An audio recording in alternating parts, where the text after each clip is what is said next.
Hello, vets of tomorrow. Politics is something that may interest some of you anyways, and others not so very much. However, in our daily lives as veterinarians, we do get in contact regularly with laws and regulations. Think, for example, of the pet passport. The Eurogroup of Animals is the pan-European advocacy organisation, and in today's podcast we learn from Joe Moran how they go about influencing politics in Brussels to improve the welfare of animals within the EU. Hello. Hello. Well, thank you so much for having us today. You're welcome. It's nice to have you here. We're really interested to learn, what is the Eurogroup for Animals? We are the Pan-European Association of Animal Protection Organisations, primarily working to influence the development and outcomes of European policy and law for the benefit of animal welfare. We were formed in 1980 by 6 founding member organisations: the British RSPCA, the Dutch Dierenbescherming, LNPA in Luxembourg, Deutsche Tierschutzbund in Germany, Dierensbescherming in Denmark, and then a French organisation, La SPA. And we have now grown to a family of nearly 70 members, spanning not only virtually the entirety of the European Union, but also several third countries, but also as far away as places such as, well, closer to home, Serbia, Switzerland, Norway, but also the United States, Australia, and really we're kind of growing globally, partly due to the impact that EU law and policy can have, not only in terms of within Europe, but also in terms of setting standards much further across the world. Could you explain that a little bit more in detail? Why are EU standards setting standards for the rest of the world? The size of the market here. So there are really, if you want to talk not only, I think, in terms of animal welfare standards and animal health standards, but in terms of anything these days, we're moving towards, in terms of regulation, a kind of tripolar world. So really you've got 3 main models which countries can follow based on trade agreements. You've got more of an American style model, you've got more of a Chinese style model, and you've got more of the European style. And this means that given the sheer size and weight of Europe's position globally when it comes to trade agreements, the standards that it can set and it can partly enforce on others, including on animal health and welfare standards, and food policy and phytosanitary standards and all these kind of things. It really matters what is in European law in terms of what we end up seeing in terms of global standards. And often we see now the OIE in particular, the World Organization for Animal Health, more and more following what is going on in Europe rather than in pretty much any other territory around the globe. And that's not only partly because also therefore you've got 28 votes immediately in one bag from the OIE side, but also because Europe tends to be, and we're quite proud of this, quite progressive relatively to the rest of the world. That's not to say that everything that we're doing in Europe is perfect. It's not. We've still got a long, long way to go. But in comparison to many other territories around the globe, we can quite proudly say that the EU is the best, or one of the best. How is it practically set up if you want to do policy? We focus really in, obviously, almost exclusively on the European institutions. But that doesn't just mean grey men or women in suits in grey corridors in grey Brussels. Ultimately, these people are all individual humans. Many of them are perfectly persuadable, in fact, I would say open to concepts around science and really proof in terms of what works, but also they're not just civil servants. You've got, if I can break it down for you into the institutions, you've got, first of all, the European Commission, which is really the Union's executive, which basically is a whole load of civil servants with some politicians at the top. It works exactly the same as any national or regional government, basically. You've then got the European Parliament, which is the people's house. It's the legislature that represents us, the citizens. And then you've got the Council of the EU, and that represents the individual member states as entities in and of themselves. It's not there to represent the people of the member states, but as the actual countries. This means that you've actually got different strings on which you can pull to make things happen. So just to give you an example, MEPs, members of the European Parliament, care about votes. They care about their citizens. And it's no secret, I think, that the most, if not the most, one of the most things that MEPs hear about on a frequent basis are animal welfare issues. It's one of the things that they almost certainly inundate their inboxes the most, or their mailbags. And it's something that citizens are really willing to engage with them on. And ultimately, if they can see that citizens care, and we can therefore help by engaging citizens to contact them, then immediately you get some on side. And they are then very much willing to listen to, dare I say, the voice of citizens, the voice of civil society, and that's ourselves. So we can build up very good relationships with them. When you're talking about member states, ultimately, really it comes down to the individual governments who are in power at the time. But again, many of them have got their own vested interests. And if they can ultimately sell good news stories to their own electorates, if they can say we've been instrumental in pushing for a ban on piglet castration, for example, or working to ban live exports beyond the union's borders, this plays very well at home with quite a large number of people. So again, there we can work with their diplomats and their ministers at EU level, and then we find them very, very willing to engage. And then thirdly, with the European Commission, they're there ultimately at the behest of the member states. They're there more to do what they want, but they also have a phenomenally high class of ultimately civil servants, bureaucrats working for them who really, they listen to science, they listen to evidence. They're not perhaps quite as politically biased as some civil services around the world that are completely politically appointed.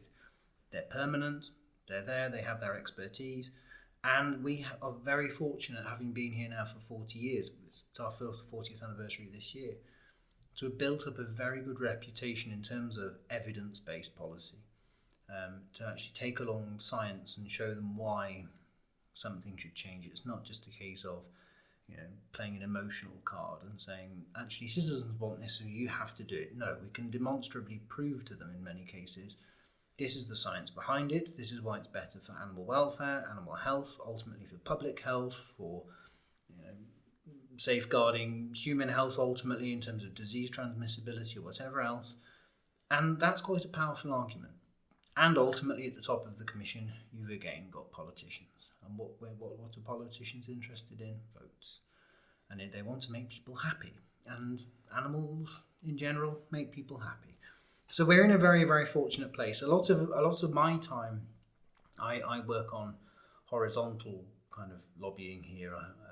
Many of my colleagues do individual. Could you just specify horizontal lobbying? Yeah, so many of my colleagues deal with individual policy portfolios. So they work specifically on elements of farm animals, or they work on specifically elements of I don't know, for example, companion animals, whether it be equines or cats and dogs, or whether it's research animals or whatever. But there are a few of us who deal with basically everything. And we are, dare I say, the jack of all trades but master of none. We are there to mainly focus on building relationships as much as anything, and managing those relationships with these European institutional stakeholders, so that we can transmit some of this knowledge from our colleagues, from our experts, and ultimately from our members to these influential policymakers. And it really just does come down to the simple art of relationship building, and being able to be reputable. You can't just go along and say we want something and therefore you have to deliver. No, you have to be able to prove why you want it. But we're very, very fortunate We're very, very fortunate insofar as really ultimately, if you look at the base of our support, Europeans care about animals. There's a civilizational love there, I think, at Europe's heart in terms of animals.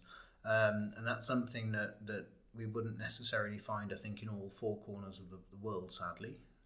But we're lucky to have here.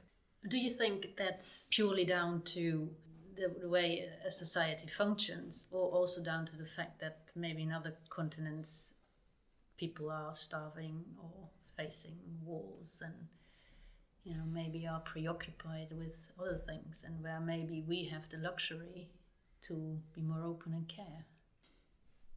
Good question. Perhaps I don't want to downplay the elemental need, kind of the needs of the situation. I mean, if you've got very little, it's hard to care about anything else in a way. You've got to think about your own day-to-day survival, and I think that's a fair point. But I wouldn't say it's always the case. There's the superb quote, I'm sure you and every veterinarian, anyone who cares about animals knows, which is that the famous one from Mahatma Gandhi, where you can judge whether it was a nation, a people, a civilization, whatever, on how they treat animals. And I think that really does matter. And he said this at a time when, back in the 1940s, from a nascent new country that, dare I say, by modern day standards, might not have been considered to have been such or so advanced. But I do think that there's something there as a core civilizational value in Europe that does count for animals. And certainly if you compare it to other places that might now be considered to be as advanced or even potentially more advanced in some respects. So compare it to, for example, China. The attitudes in China versus Europe to animals are totally different. Now they're changing in China, but they're starting from a much, much, much, much lower base. And therefore I think it's something that is peculiar, but not necessarily unique, but peculiar to our region of the world. I mean, it's no great surprise that the animal protection movement per se started in Europe. I mean, if you look at many of our member organisations, they were the first to be founded in the world. I mean, the RSPCA, the British organisation, who were one of our founders, but they're the oldest in the world. And then you've had the ones in Dublin who are now members. You had the ones in Scotland who used to be members. You had the Deutsche Tierschutzbund, as they have mentioned. All these big organisations, and they're all really European. And then beyond that, if you look to elsewhere in the world, and it tends to be, I hate to say it, but it tends to be far-flung ex-European kind of colonial influences you see, which is not always, doesn't sound great, but there's a certain value there, and that's something that we do try to, I think, actively export, not necessarily in terms of value in and of itself, but even where you can, to link it to wider things such as the environment and biodiversity and looking after the planet in general, particularly in the times in which we live. So we're very, very incredibly lucky to be able to have that leverage automatically. Whereas we recognise that in some corners of the world, many of our kind of sister organisations don't have quite the same level of impact. With day-to-day work, so how do I have to imagine if you want to start making a case? You get some signals from your member organisations, and then you look at what scientific evidence is available. Do you have your own scientists, or who do you consult? Actually, if I may, I will start almost the other way round. Well, there are two ways you go. You can either have a case that's so compelling, based on science, from, you might say, the bottom up, from cases where something's either not working or where there's a huge problem.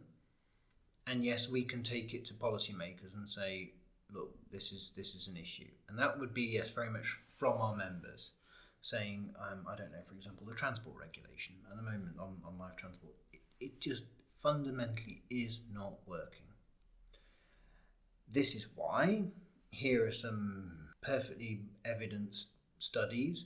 Here are some individual evidence-based studies on actual individual cases of live transport going wrong. We can take them along to policymakers. Off you go. But you are reliant, and this is why I say often it works perhaps more the other way around.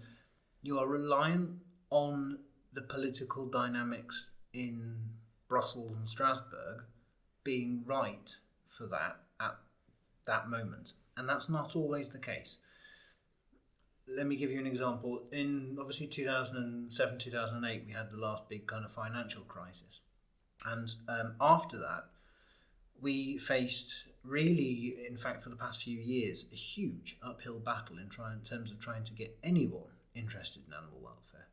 And the reason was, to be quite blunt, was that nobody could concentrate on anything, often at national level, but certainly at European level, on anything past basic economics, because this is what ordinary citizens wanted. And everything else kind of tend to get shoved into the side.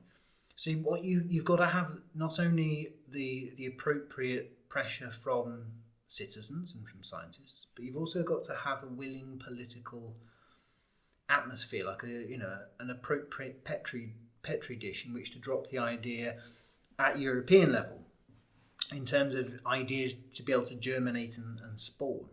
And this is as much about where our role comes in as anything, because often we find ourselves at the Secretariat here in Eurogroup for Animals as managing expectations. So a lot of the time we have our members coming to us saying, God, everything at European level takes so long. Can you kind of push on and make things happen? You're going to say, well, we're trying, but you've got to have the right political environment.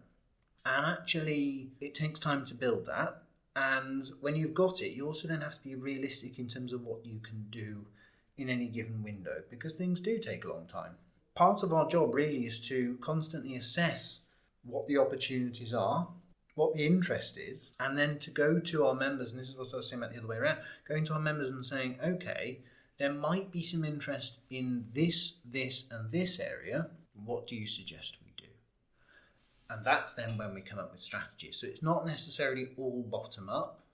It's more of an organic process. We have to assess what is feasible in terms of what the policy space is, you might say, what free capacity there is to work on any issue, and what the problems are on the ground. And then it's the kind of synthesis of the two that allows you to come up with some proposals that essentially then we can go along and sell to the policymakers.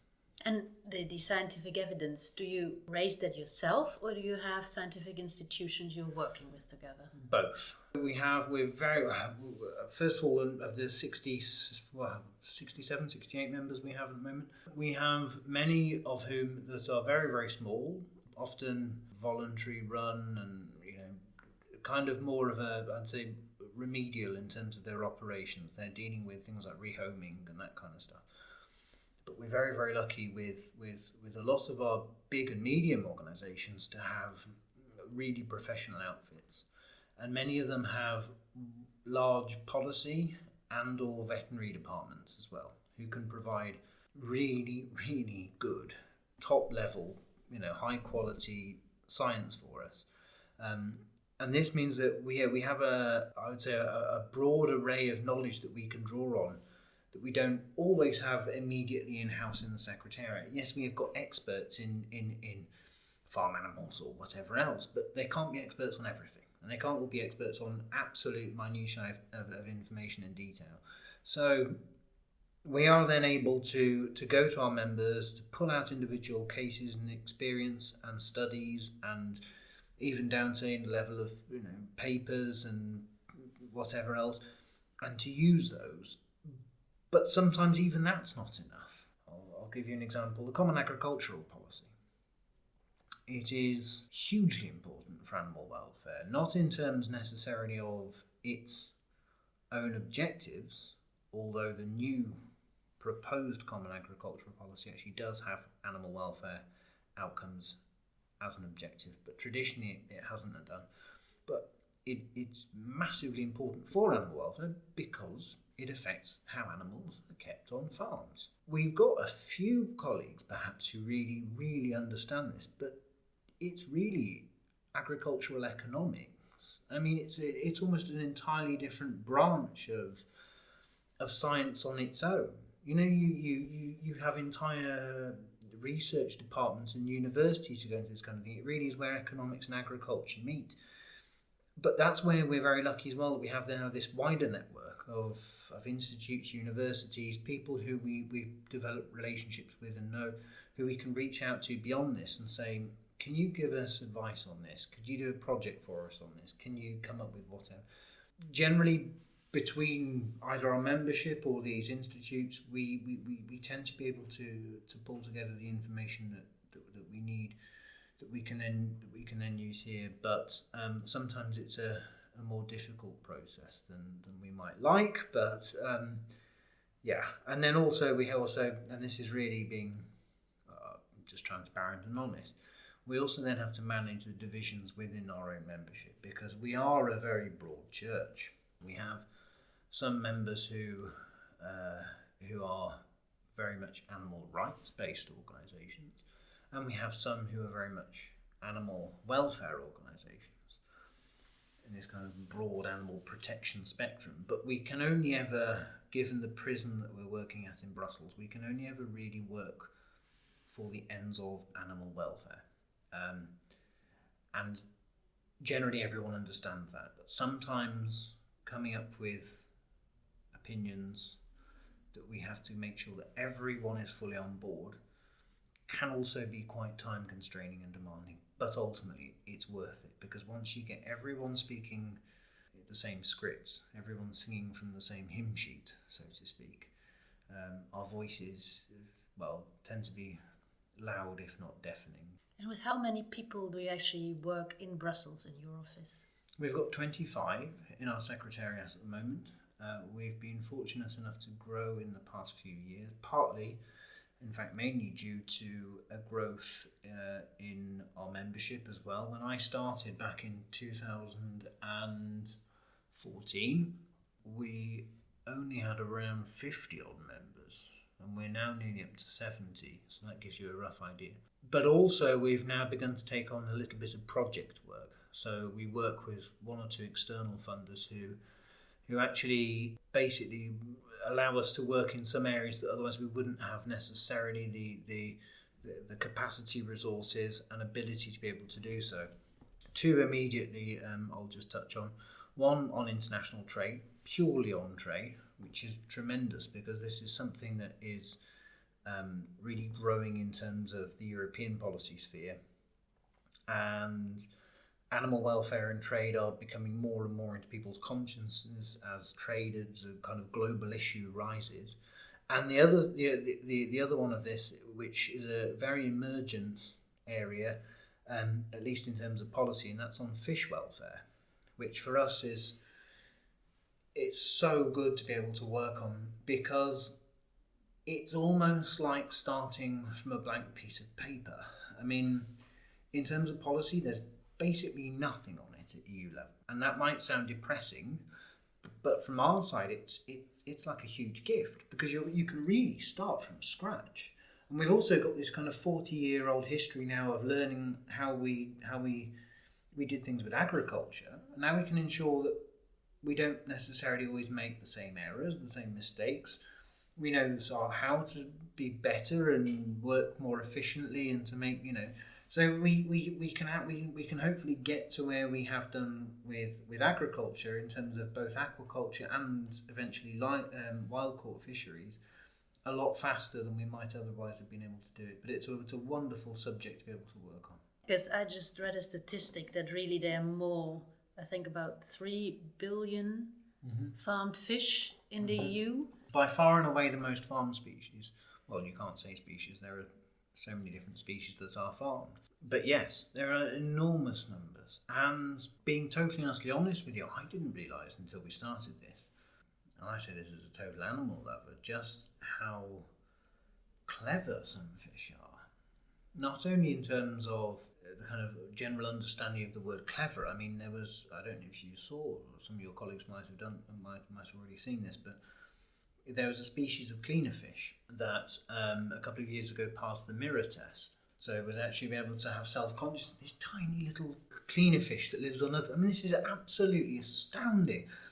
But even down to, I had no idea that the kind of social interaction of fish. So I remember watching Blue Planet with David Attenborough and seeing fish playing together. I mean, it's unbelievable.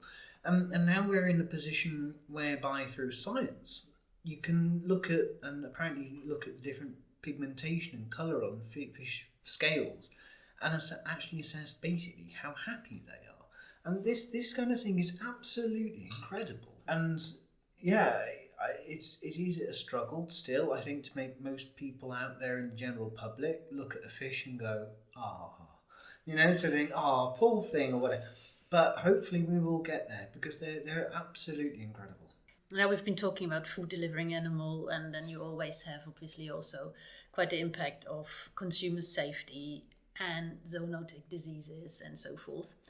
But I think also these aspects become more of a concern within companion animals. And I read on your website that you have the Care for My Companion campaign.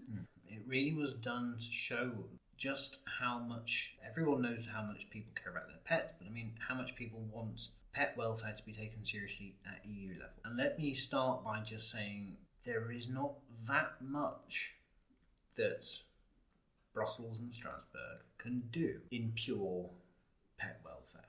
Everything that we do here is constrained ultimately by what is in the two treaties that govern the Union. We have to work off three, this is going to sound boring for me, so I apologise, we have to work off three legal bases. One fundamentally is around farm animals, ultimately the Common Agricultural Policy and the marketing of basically a single market of animal-based products. The second one is the single market, the functioning of it, so anything that might touch on basic use of animals in that, and that's where you're looking at things more like animals and science. And then the third one, and this is where the pets come in, and this is why it's so limited, and that really is around, yes, zoonotic diseases, but particularly, and this is where it's so limited at European level, where it might have an impact on human health. We're in the strange situation whereby we would love to, I think selfishly ourselves, be able to make law at EU level, for example, on everything from dog handling to breeding and all this kind of stuff. That's not going to happen because it's simply not in those competences. If they were trying to make a law on pet welfare, on how you keep a pet in a house or licensing or anything like that, it would be struck down in the Court of Justice immediately. There just is not the legal basis to do this. When we're talking about doing things for pet welfare at EU level, we are really talking about more of a preventative, or actually now trying to stop something, and that is the illegal trade in pets, particularly in dogs, and increasingly, sadly, as well with cats. Obviously, you'll be familiar with the fact that there's the pet passports. Every veterinarian knows this.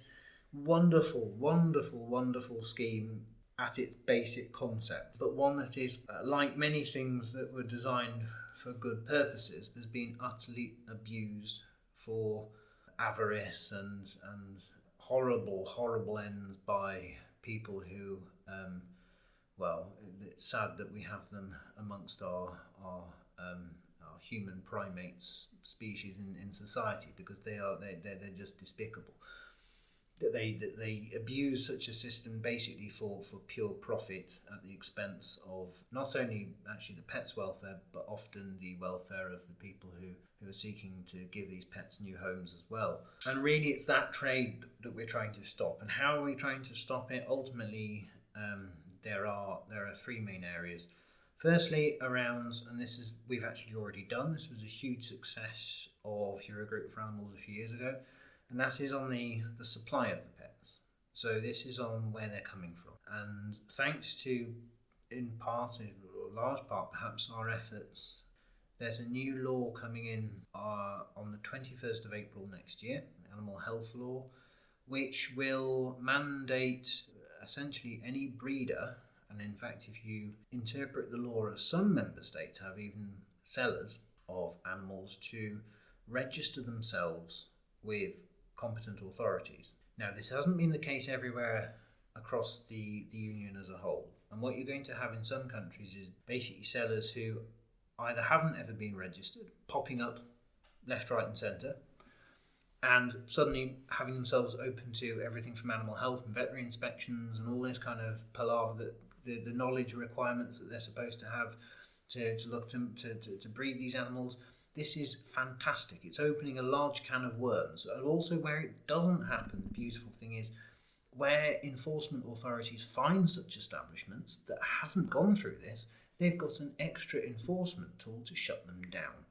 So that's one pillar. The second pillar is on the individual identification and registration of the animals themselves. And this is still a work in progress. We're now working a lot with individual member states on this through what's now called the new EU Platform on Animal Welfare, also with the Federation of the Veterinarians of Europe, the FEE. And what we're trying to do here is to say, okay, all of these different member states or regions, sometimes within member states, have their own individual systems for registering and recording who the owner and or owners of individual animals are, but none of these systems can really talk to each other. And actually, the kind of silver bullet to solving many of this stopping this whole trade is to enable these individual systems to basically work as one. So that if a dog with that's supposed to be 18 weeks old but might not be, with a Hungarian passport, turns up in Spain and the vet in Spain questions this, they easily request the information from the original breeder in Hungary to actually check how old the dog is. And this is something that cannot be done properly at the moment, and this would be a massive, massive, massive advantage. Unfortunately for you as veterinarians, it puts you a little bit on the front line of policing the system, but I'm afraid I don't think there's any real other way around that. And then the third pillar, which I'll try to cover briefly, is really ties the other two together, and that's on the marketing and sale. And that's particularly in terms of more about, or you might say in the dry bureaucratic language, consumer protection, particularly around online platform. And what in an ideal world, what we would like to do is to tie all of this together. So you have a mandatory obligation for the breeders of the animal to display not only their breeding number, now that they have to be registered, but also the individual animal's number on any adverts, because you can't sadly just turn off the internet as far as these things go, so you have to manage it properly. And therefore that these things can be properly checked, and actually the whole system ends up, you have like a total system of transparency where you can follow a dog or a cat from its birth through to the end of life with one single identification document, knowing exactly who it is, who it changes from owner to owner to owner to owner, possibly across several different member states, but that is all done properly. Things are moving again there in the right direction as well on the third pillar. We've got some new legislation coming forward this year, which we think we can work with to help us achieve this goal. And we've already seen in one or two member states, particularly Ireland now, have implemented basically this whole system already. They've already gone ahead of everyone.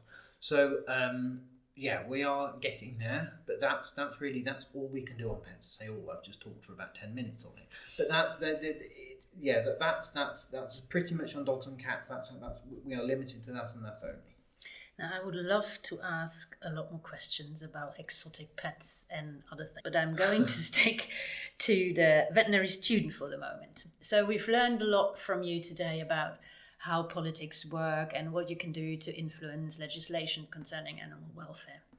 Now, if a veterinary student would decide, I really do find that interesting, what skills would this student need to bring along to, for example, work at the Eurogroup? Honestly, being frank with you, veterinary skills on their own are more than often sometimes enough. We are full in this town in Brussels of people who know about dry European law, who know about political process, and I fall into this category more than that myself. What often we not necessarily lack, but we could always do with more of, is really the veterinary expertise, the kind of animal health side of it. which is a crucial integral pillar, obviously, of animal welfare more broadly. But I would say this, that whoever might think, this is something I might be interested in, you have to bear a couple of things in mind. First of all, it's slow. One of the things that I and many of my colleagues here, I think, would be envious of from those who work day to day in veterinary practices across Europe is that obviously some days are better than others and the things don't always go right, but you get to see, often relatively speaking, immediate success for what you've done. And that's something that I think we find really quite appealing, because we do get big successes, but they can take years. I mean, it really does take a long time. The flip side of this is often, as a veterinarian, you will be helping one animal at a time. It takes years, but then we're helping potentially millions, or in the case of fish, billions, which is mind-blowing in terms of its sheer scale.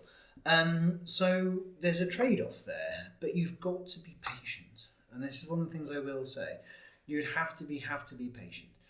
The other one is that you would have to have a certain degree of, obviously you need, or having the knowledge is a good thing, but you need also to be able to have a degree of analytical thinking, an analytical brain, to be, maybe you were excellent at school at sciences, but if you were also good at subjects perhaps more like history or things like that as well, that you quite like arguing or being able to turn things around and looking at it from the other side, then it's going to suit you better than if your perfect place in the world is in a laboratory on your own, because that's not how this works.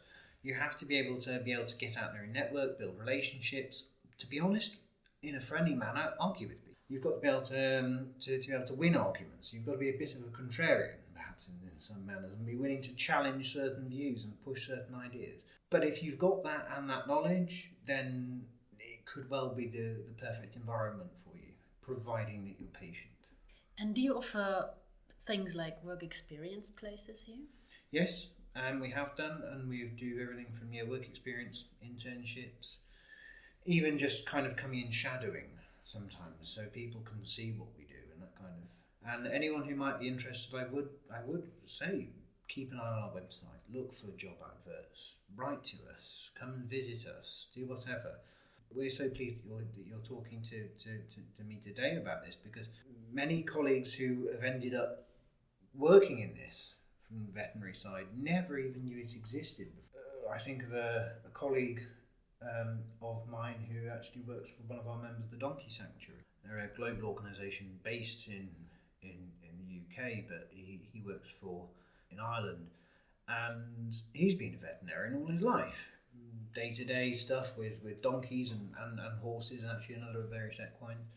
But I'm convinced now, and from talking to him, he's kind of got the bug. He likes to come to Brussels or go to the Department of Agriculture in Dublin. He likes to engage with policymakers. He likes to persuade them, and he likes to see the outcomes that we get from that. And if you're that kind of person, come and give it a try. Speak to us, reach out to us. The more people we can engage with, the better. That's kind of our business. Well, thank you ever so much for all the information. If you want to learn more, you can go and visit www.eurogroupforanimals.org. Thank you and have a lovely day.